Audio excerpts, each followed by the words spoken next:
Good morning, Matt Waldman. The aftermath of Week 12, 16 bye. We call it the Bye-mageddon 1. Another one coming on Week 14. People, be ready for it. I hope you all survived, and I hope you all fared well. There's some exciting stuff, Matt, and let's get into it. First of all, snow is great. Is Nick Chubb great playing in the snow or otherwise? I think he still got it. The first week when he scored a touchdown, and then the resulting weeks, and then the Saints game last week where everybody's like, "Oh, this is the time he should go off." I wasn't really expecting him to go off at all because this offensive line is bad. I mean, it used to be the strength of the Cleveland Browns, but now Jermaine Ifedi is a replacement level tackle at best, and he makes a lot of mistakes, or he can't physically get to where the spots he needs to. His guard play used to be really good with Bitonio and Teller, but those guys are making assignment mistakes and also seem to get pushed back a fair bit or missing opportunities. And I wonder if that has to do with maybe the lack of gel that this team may have because they have a new center in Ethan Pacheco. And so the center usually is the one who communicates what needs to be done and makes the changes. And maybe there's a lot of mess because of that. I don't know. I'd have to investigate deeper. But suffice to say, the holes aren't often there, and when they are, they're not there for very long, and there's often a lot of things to deal with. And Nick Chubb, watching him operate against a good Steelers defense in the snow, I was impressed by a lot of what I saw. Now, that doesn't mean that he has the speed back that he had before the injury, but the power's there. The ability to make quick moves and set up defenders, the peripheral vision's still great. The footwork's still awesome. He plays with a lot of balance. And he's, maybe his fellow Georgia alum on the Pittsburgh side doesn't like the snow, but Nick Chubb's like a snowplow the way that he is. So even though it was 20 for 59, it was 2 touchdowns, and he had some really good runs in that game that were independent of that offensive line. So he's not a good fantasy play right now, but he's still a really good player, and he's going to be a buy low in the future. The portion of that I feel is 100% what people need to understand is great NFL players don't have to be great fantasy players, and great fantasy players aren't always great NFL players. We need them to be good enough to have a job and be productive. But in Chubb's case, I mean, I think there's a lot working against him in this offense right now. In particular, the fact it's just not a great team, and all of a sudden, if James Winston's going to be throwing the ball 40 times a week, there's not the bandwidth that Chubb needs to. He's one of those guys that, and you start hitting the 15, 16, 17, 18 carries, people start making the business decisions, and he's going to break off the long ones. Apparently, something Saquon Barkley demonstrated. So I did the Football Guys Daily Update podcast. I do an injury overview for Monday after all Sunday's games, and I think included in the injury report were the hurt feelings of the Rams and the pain. The pain felt by Giants fans watching Saquon Barkley. Do they have 302 branded into their chests? Them, right. The 270-yard plus touchdowns. I mean, like, everything about his game looks amazing. Now, for people who are not familiar with the rookie scouting portfolio, I'm looking at the 2018 edition right here. And I see Nick Chubb ranked as number 1. I see Saquon Barkley ranked as number 2. Like, we've talked about this many, many times, and I think people have come to realize how good Nick Chubb was since then. But at the time, this was pretty controversial in 2018, and today it's pretty controversial. Based on what honestly, Saquon's in the perfect spot. If we plug Nick Chubb into Saquon Barkley's spot. Or let me phrase it like this. Is Saquon Barkley just Nick Chubb in a good offense? Yes, I think he is. I think Saquon's a little bit better of a receiver and more oft used downfield. But I think that if you were to say from a decision-making standpoint, power, speed, maybe the moves aren't as flashy, but the ability to make their offensive line look better, Nick Chubb is better than Barkley in all those aspects and a little more powerful than Barkley. But at the same time, he could break big runs. So I would say, yes, at least pre-injury, Nick Chubb was every bit, Saquon Barkley's every bit pre-injury Nick Chubb in a good offense. because he also has a good quarterback who who and can the eliminate best offensive line, or one of the best offensive lines, Nick arguably Chubb, in football. even with Baker Mayfield, never had that. He had a good offensive line, but he didn't have a running threat who literally occupied 2 or 3 defenders into that. So they're both great backs. But Barkley's having a revenge year. It's fantastic for him. It is amazing to watch him for fantasy managers. It's been, we had a handful of backs heading into the season who we thought could challenge Christian McCaffrey for the RB1 overall or the number 1 overall fantasy play. And Barkley was on that list, right? Yeah, so Barkley and Henry. Barkley, Henry, and I mean, they're still, those two are contending for it. But there were others we thought could, push their way in there based on, Bijan. Probably Jonathan Taylor was considered as a possibility there because he had done it just a couple years ago, right? So I think there was a range of players. Breece Hall, he's being left out of this conversation. I think he will not make the cut this year, but he'll be cutting Aaron Rodgers, though. They'll be cutting Aaron Rodgers. Somebody will be. But nonetheless, I mean, I think and by the way, the one thing Chubb is lacking that Barkley brings to bear is the reverse hurdle. So I'm not sure anybody else has one of those, but it is. The offense is making the difference, and the circumstances always dictate. So everyone who drafted him, congratulations to you, because this run looks like it's going to be continuing, and I wish him continued good health and great success. And the touches are what matters, Matt. And I keep going back to what hit me before the season. Like, I wanted to look into why, everyone else is devaluing the running back position. Nobody was paying.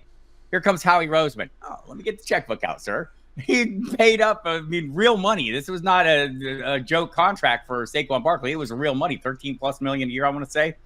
And somebody asked him, well, why are you doing this? He said, well, here's a guy who's going to touch the ball 300 or more times. 400. How about 400 times, people? Barkley's pushing it, and that's always the key to fantasy success. You look at the list of the top producers at the running back position. Why has Christian McCaffrey been great? Well, because he's great, but also because he's given every opportunity to be great. Last year, led the NFL in touches, total touches, had 272 carries, second only to Derrick Henry, who, by the way, give him the ball all you can, too. I mean, that's the key to success in fantasy. Kyron Williams late last year when he was running back 2 over the final 5 games because he was, getting the football 25 times a game. It matters. And so Saquon Barkley is on a tremendous trajectory. How about Calvin Austin, though? A feel it or fuck it favorite. Coming on, got a touchdown, caught all 3 of his targets. Is he getting enough bandwidth to be a viable fantasy option? Feel it or fuck it? I think that he's on that border where the scales could be tipped for that to happen. Now, the shorthand people could say is, well, it's Arthur Smith's offense. We know that's probably not going to happen. And there's a likelihood that that's the case. But Calvin Austin's that guy you want to have at the end of rosters that you could probably rotate on and off if he's available in any given week as a free agent. You want to pick him up because he is getting his share of deep targets from Wilson. And Wilson trusts him and believes that this is a guy that he should continue going to. Whereas you could look at a guy like Van Jefferson who's getting opportunities as well and has made good on some of them.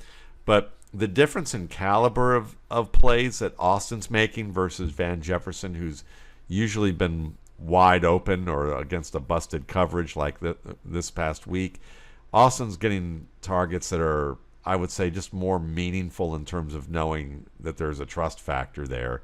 And that he can do maybe higher level work.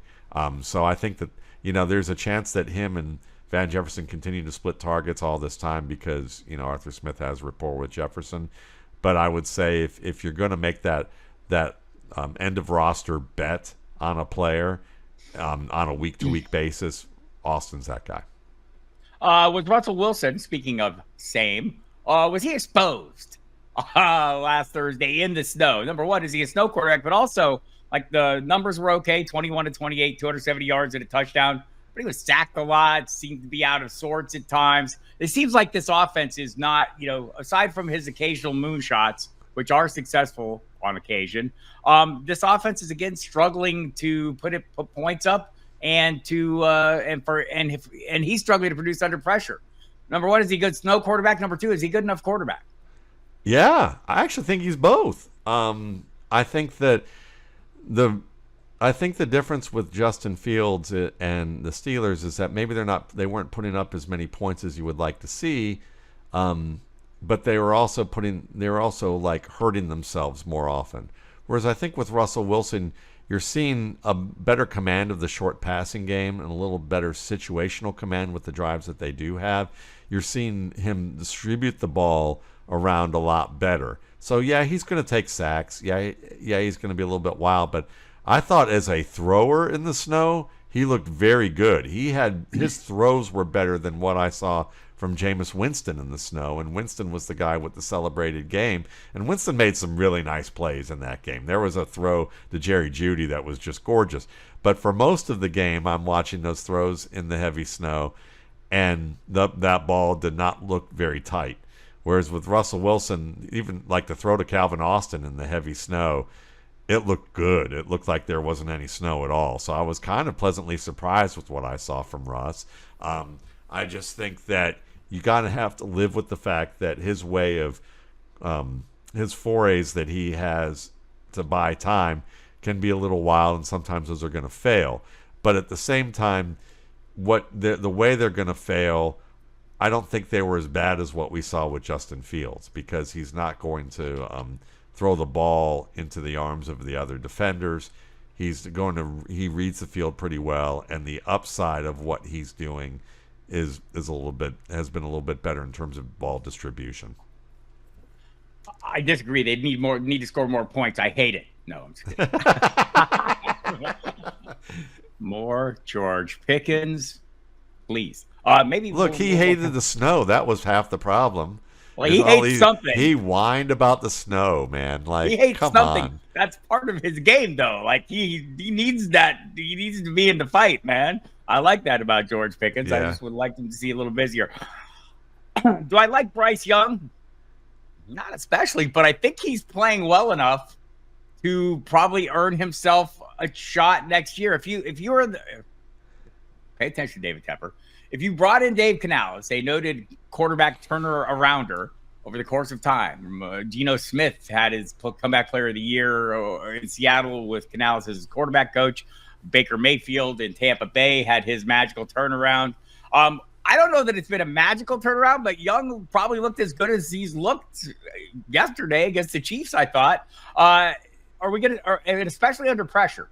I thought he looked better under pressure than I've seen him in the past. Matt Waldman, feel it or fuck it.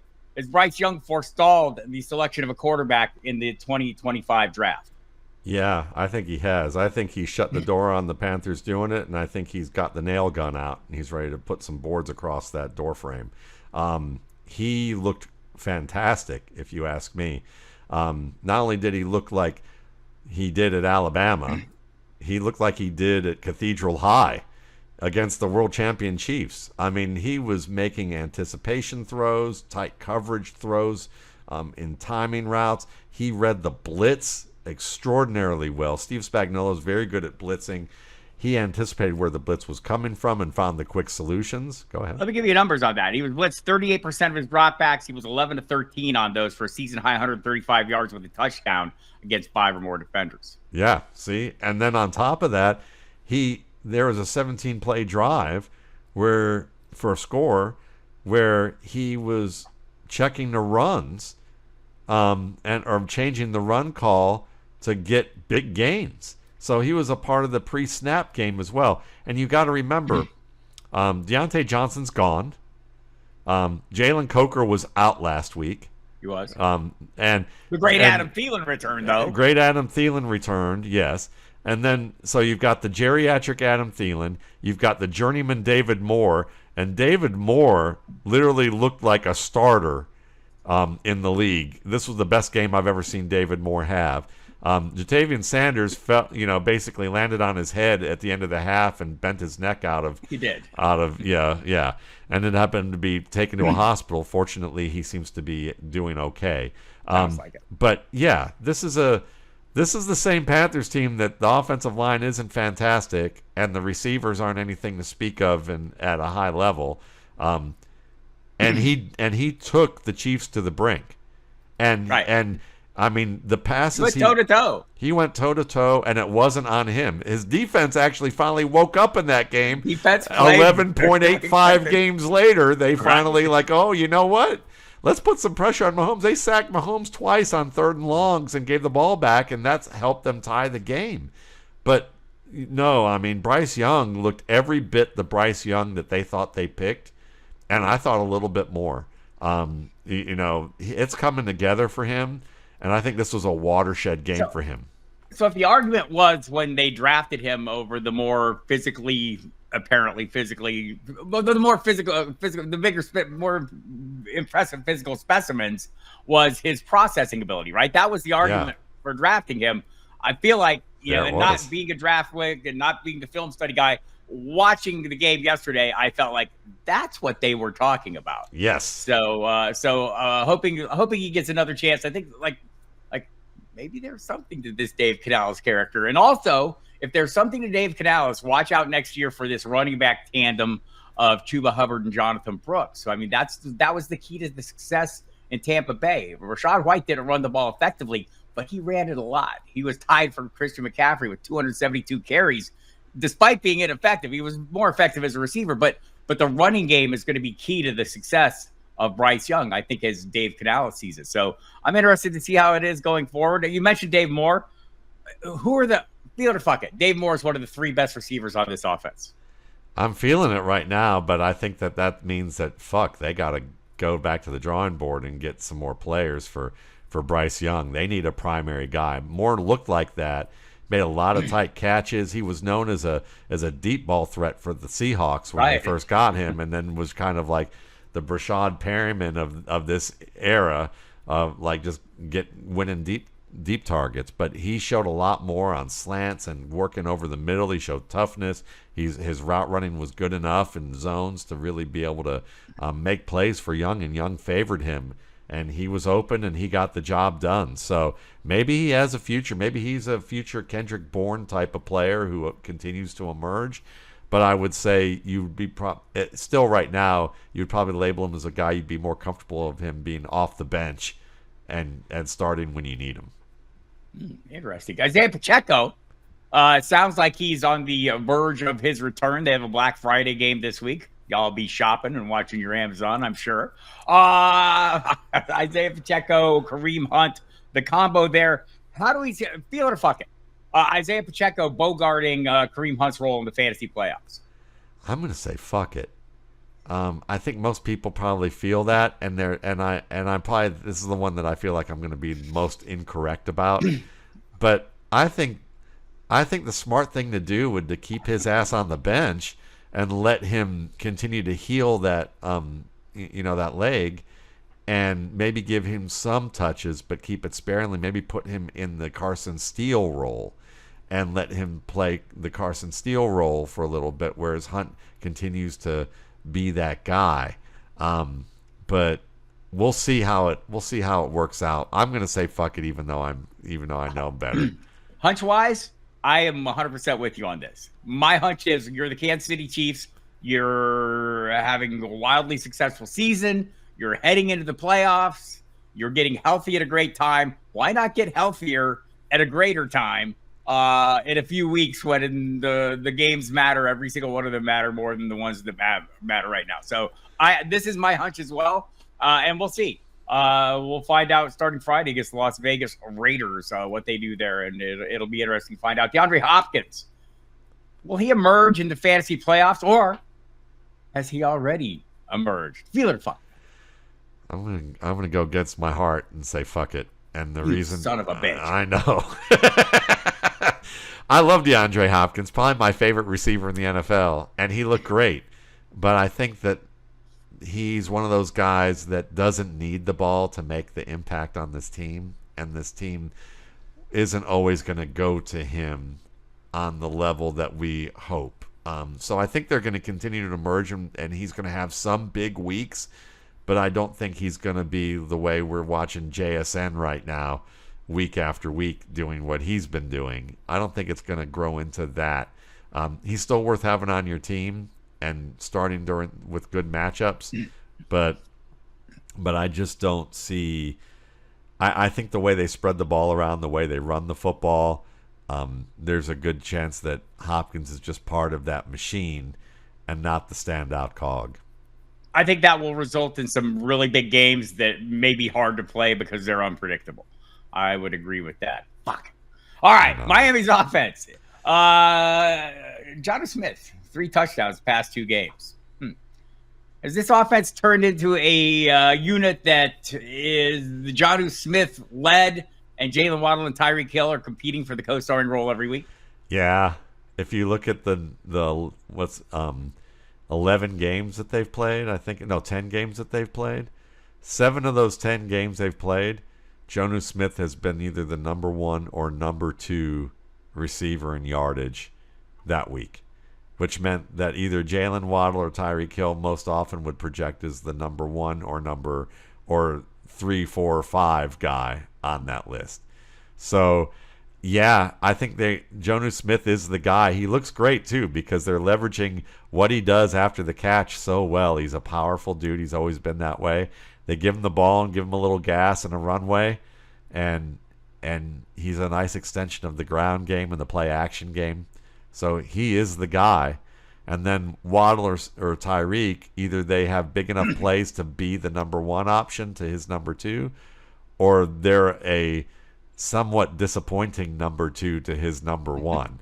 And so this week it was a very exciting game. But I mean, you could make the argument that people who out there had been benching or had moved on from Jaylen Waddle. This will draw him back into lineups and only lead to future disappointments. Yes, because he's only had 1 viable fantasy week before this week, and that was week 1. Week 1. And to be honest, that was also Tyreek Hill's most viable fantasy week until the last couple of weeks. 2 previous games to this, he had touchdowns in those games. But man, it's been a mess in Miami. It's Devon Achane, Jonnu Smith, and Mike McDaniels. Tua when he's healthy. Tua when he's healthy looks good. Yeah. All right. Fair enough. So it's another better week than the stats for Anthony Richardson. I feel like I'm all about this every week because I'm all in on Anthony Richardson. I know you are as well. But, man, if you watch this game against Detroit, his receivers did not do him all the favors they should have done. We're both wearing dark blue just like he was, like the Colts were on. So we're already biased. But, yeah, it was. There was a... We're the Richardson Colts, and we're not the Colts. Yeah, exactly. With a U. We're the Richardson Colt. But let's see. Ogletree dropped a touchdown. He did. Alec Pierce slowed down in the middle of a deep over route that he had them dive for and just missed. There was a drop. Ashton Doolin caught a pass and didn't keep his feet in bounds. That was a long pass. There were a couple more drops. There was some holding penalties that nullified longer plays. There was a long play nullified by a pass interference, illegal pick play. Anthony Richardson probably should have had at least a passing touch. He had to have a passing touchdown that was nullified, and he had probably had about 6 catches that should have been for probably about 100 to 120 yards.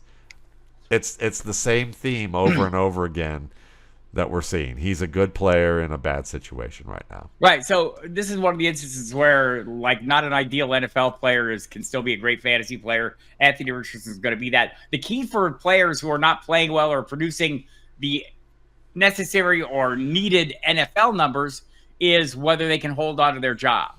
At this point, Anthony Richardson's holding on to his job. They've already benched him. They're not going back to Joe Flacco. That ship has sailed. They're sticking with Richardson. So I think you're going to get that. There is a little bit of a range of outcomes there, but the big games, it's possible he is now the ideal second quarterback in Superflex leagues. Maybe the best possible play just based on the upside and the possible flops. But yeah, I get the people out there, he's horrible, he sucks. So, he is exactly what the Colts drafted. They knew this was going to be the process. They're working through the process. Hopefully they get better. Hopefully they stick with the process. And in the future, we have one of the greatest fantasy football quarterbacks of all time, and a good NFL quarterback too. Yeah. Well, the sports therapist might have been able to convince that of who's employed by the Colts. Maybe was able to convince that to Bob Irsay, or Jim Irsay. We're gonna pick on the Irsays again. Is that what we're doing here? Yes, because if it weren't for the Irsays, then Cleveland would have had nowhere else to go, and I would be rooting for Lamar Jackson right now in a Browns uniform. So I've already picked and Ray on Lewis Tepper and Ed Reed and all of those fuckers. I picked on Tepper. You've picked on the Ursays. I think the only thing left is to make fun of Mark Davis's haircut. So let's do that for a second, man. Dude, you think that guy could afford a barber? What the fuck? Well, I mean, is he getting residuals from Dumb and Dumber? That's all I want to know. Possible. All right. Kayla, so let me start this by apologizing. Thomas Brown, I'm sorry, sir. I mocked you. I diminished what was possible under your guidance as the offensive coordinator taking over for Shane Waldron.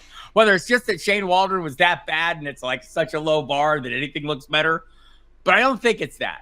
I think Caleb Williams the last two games, looks like he knows what he's doing for the most part. I don't know that he did look like that. I mean, it wasn't a great game. Like, it wasn't his best game. But is he on his way to a string of top 10 fantasy finishes for the rest of the season with Thomas Brown, the adjustments Thomas Brown has made to this offense? Yes, absolutely. Even with a schedule that looks tough on paper, because the Vikings, they play twice. The Lions, they play twice. They play the 49ers and then the Seahawks.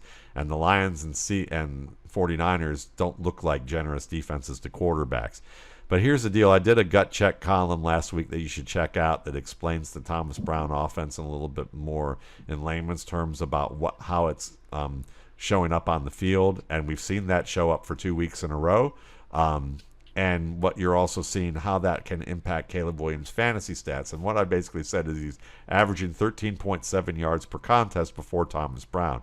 After Thomas Brown, I said that he's probably going to average anywhere between 17.6 to 18 points per game if you don't add in the touchdown increase that I projected. And that would put him in the top 12 of fantasy averages per game at quarterback at 17.6 to 18 points per game.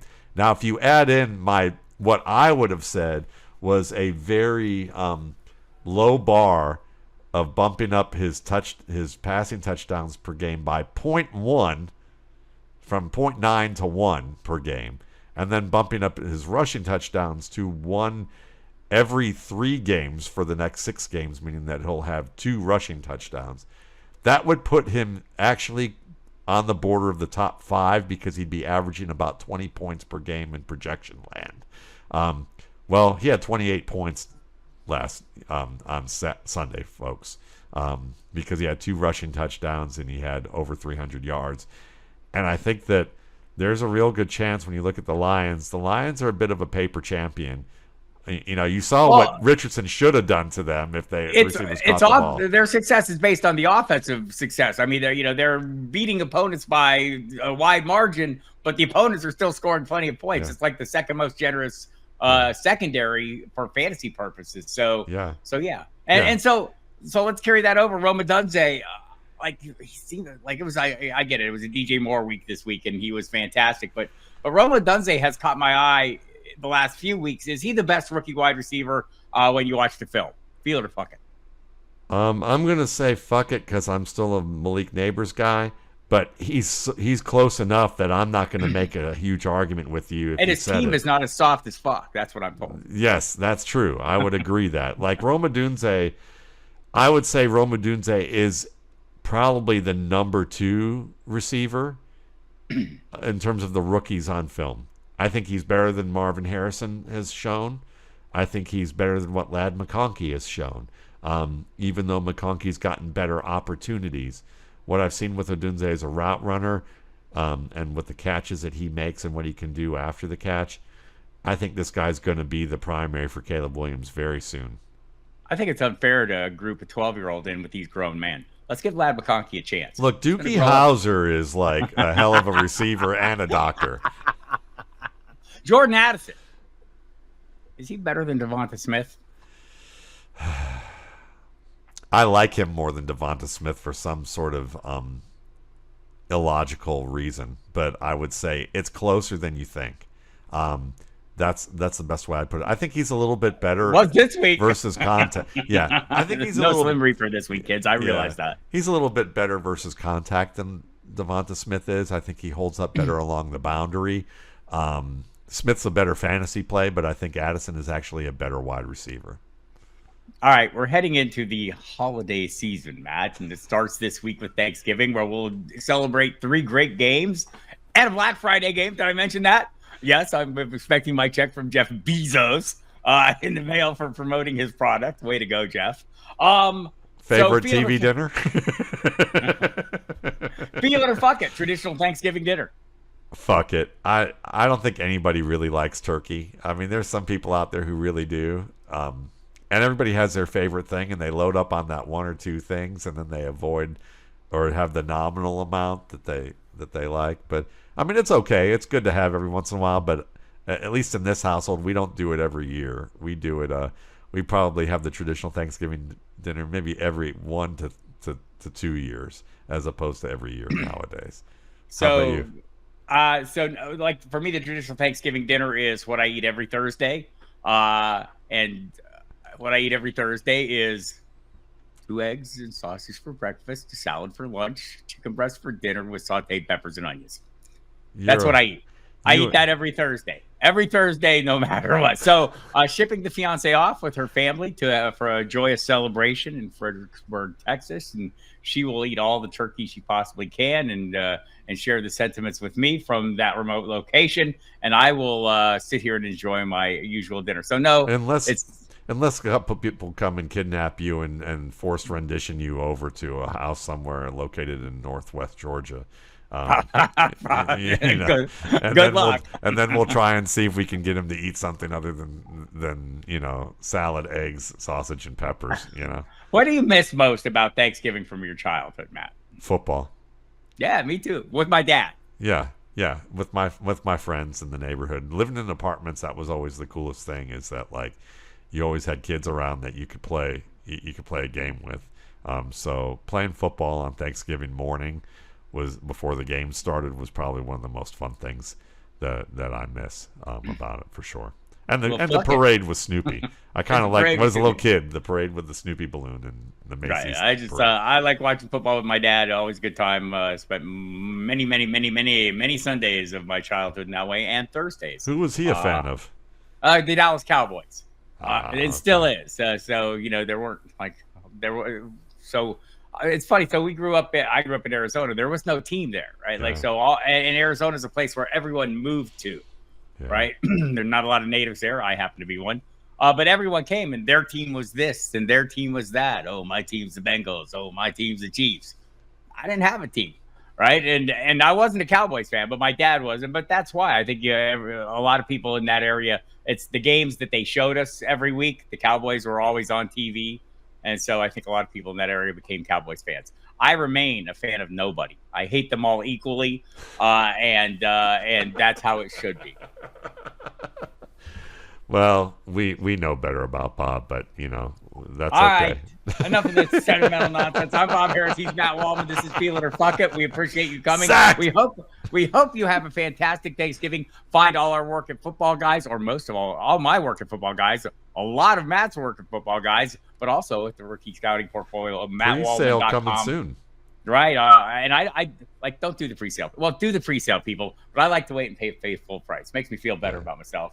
So check that out, Matt Waldman and MattWaldmanRSP.coms on both cases. Check out all the various podcasts Matt's doing. Check out my daily update podcast every morning, just 10 minutes, just kind of get you up to speed of what you know.